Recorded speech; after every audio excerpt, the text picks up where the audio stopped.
I still remember the sound of that knock, sharp, urgent, cutting through the stillness of a house that had finally learned to sleep again.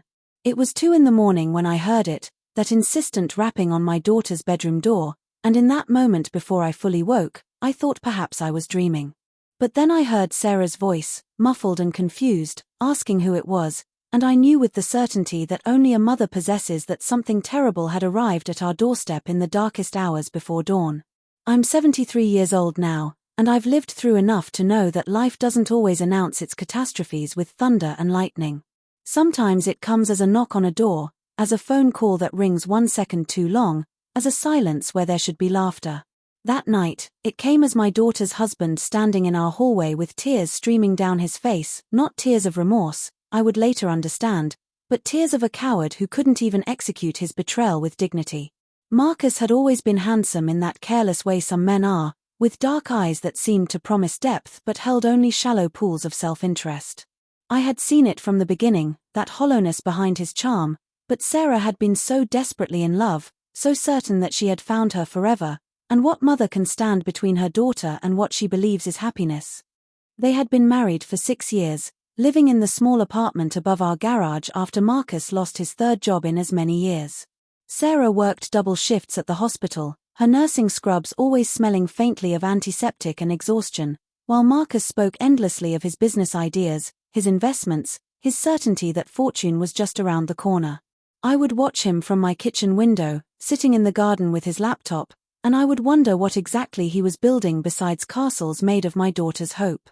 My husband Robert had passed 5 years before, his heart giving out one ordinary Tuesday morning while he was reading the newspaper, and in his absence I had become both mother and father to Sarah, guardian and worrier, the keeper of concerns I couldn't voice without seeming cruel. That night, Marcus stood in the hallway and said words that I still hear sometimes in my dreams, each syllable dripping with theatrical remorse that barely masked his eagerness to be gone. He said he was sorry, that he had fallen in love with someone else, that he had taken the money from their joint account, all $63,000 that Sarah had saved over 10 years of night shifts and overtime, every penny she had squirreled away for the house they were supposed to buy, for the children they were supposed to have, for the life they were supposed to build together. He said it as if he were confessing to eating the last piece of cake, with that same sheepish tone that expects forgiveness simply for the honesty of admission. And then, before Sarah could even process what he was saying, before she could ask him to explain or beg him to stay or scream at him to leave, he turned and walked down our stairs, got into his car, and drove away with a woman named Clarissa whom he had met at some networking event, leaving nothing behind but the echo of his footsteps and the crater of his destruction. I held my daughter that night as she crumbled in my arms, her body shaking with sobs that seemed to come from somewhere so deep I feared they might never stop. She kept saying she should have known, should have seen it, should have been smarter, and with each self-accusation my heart broke a little more because I knew that tone, that voice of a woman blaming herself for a man's cruelty. I had been young once too, had loved unwisely before I found Robert, had learned the hard way that some people see kindness as weakness and love as something to be exploited. But knowing this didn't make it easier to watch my daughter learn the same lesson, to see her faith in the world shatter like glass hitting concrete. The weeks that followed were a special kind of hell, the type that doesn't announce itself with fire and brimstone but with lawyers' letters and empty bank statements and the slow realization of just how thoroughly someone you loved has betrayed you. We discovered that Marcus had been planning this for months, had systematically moved money into accounts Sarah didn't know existed, had maxed out credit cards in her name, had even forged her signature on a loan application that left her $30,000 in debt. The joint account he emptied had been just the beginning. He had taken everything he could carry and left her with all the debris of his financial recklessness. Sarah had to sell her car, had to pick up even more shifts at the hospital, had to watch her dream of owning a home dissolve like sugar in rain. But what hurt her most wasn't the money, though that was devastating enough. It was the way he had made her feel stupid for loving him, foolish for trusting him, naive for believing that the man who whispered promises in the darkness meant any of them in the light. She stopped smiling the way she used to, that bright uninhibited joy that had always been her gift to the world. She became careful, measured, always looking for the trap, always waiting for the betrayal. I watched my vibrant, generous daughter transform into someone who flinched at kindness, and I hated Marcus with a fury that surprised me in its intensity, a white-hot rage that I carried in my chest like a coal that never stopped burning.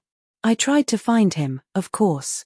I hired a private investigator with money from my retirement fund, driven by some primitive need to make him accountable, to make him pay for what he had stolen from my child. But Marcus and Clarissa had vanished like smoke, leaving behind only dead-end addresses and disconnected phone numbers.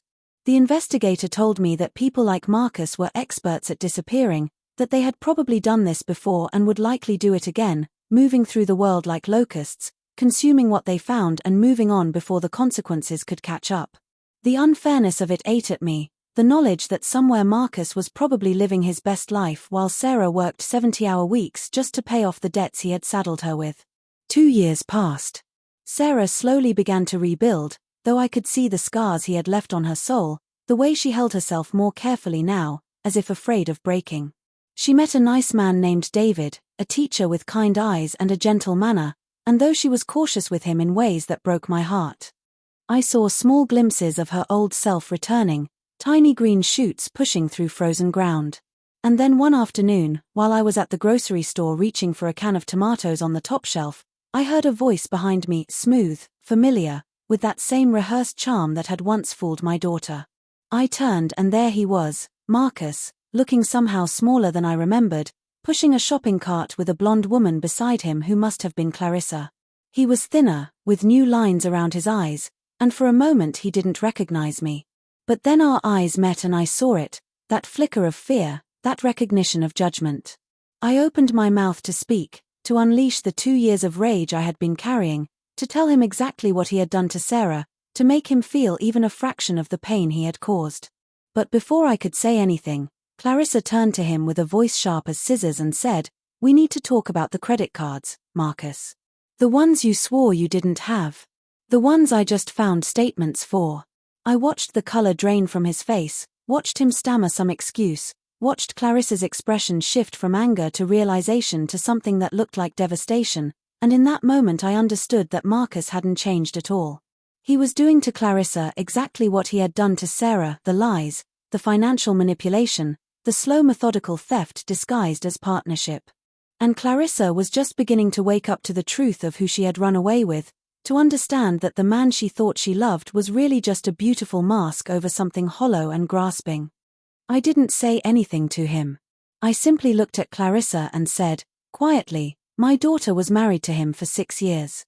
He left her with nothing but debt and broken promises. Whatever you think you're going to confront him about, it's probably worse than you imagine." And then I walked away, leaving them standing there in the canned goods aisle with their cart full of groceries and their relationship cracking like ice in spring. I don't know what happened to them after that. I didn't hire another investigator, didn't search for news of them, didn't try to insert myself into whatever consequences were finally catching up to Marcus. But a few months later, Sarah received a letter in the mail official, from a lawyer's office informing her that Marcus's girlfriend had filed a civil suit against him for fraud and theft, and that in the course of the investigation, evidence had emerged of his financial crimes against Sarah as well. The lawyer wanted to know if Sarah would be interested in joining the case, in finally holding Marcus accountable for what he had stolen. The legal process was long and exhausting, full of depositions and court dates and endless paperwork that seemed designed to discourage justice through sheer tedium. But Sarah pursued it with a determination I hadn't seen in her since before that 2 a.m. knock on her door, as if by fighting for restitution she was also fighting for some part of herself that Marcus had tried to take. And in the end, after nearly a year of legal battles, the judge ruled in their favor. Marcus was ordered to repay Sarah every penny he had stolen, plus interest, plus legal fees.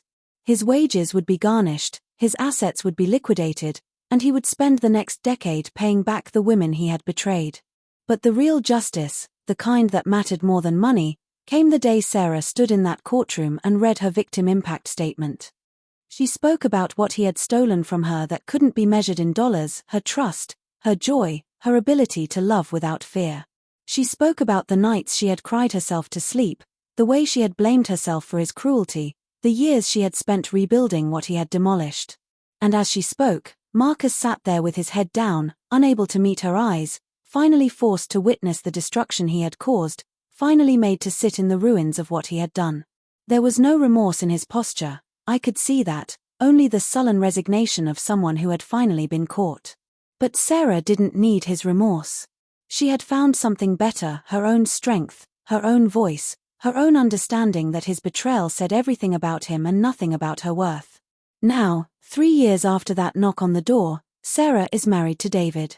They bought a little house last spring, nothing fancy but filled with light and laughter and the kind of ordinary happiness that is perhaps the greatest revenge against those who tried to steal your joy.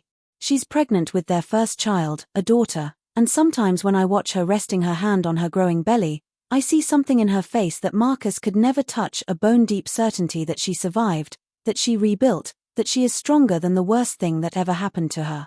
The money Marcus was ordered to repay comes in small increments, garnished from whatever low-wage jobs he manages to keep, and Sarah puts every check into a college fund for her daughter, transforming his theft into her child's future. I'm an old woman now, standing at the edge of my own story, looking back at the terrain I've crossed and the battles I've witnessed. And what I've learned is this: betrayal leaves scars that never fully fade, but those scars can become maps, guides for where not to go and who not to trust and how to protect what matters most. That knock on my daughter's door at 2 in the morning was the sound of her old life ending, but it was also, though she couldn't have known it then, the sound of something new beginning, something harder one and therefore more precious, something that belonged entirely to her because she had fought for it, bled for it, refused to let it be taken from her.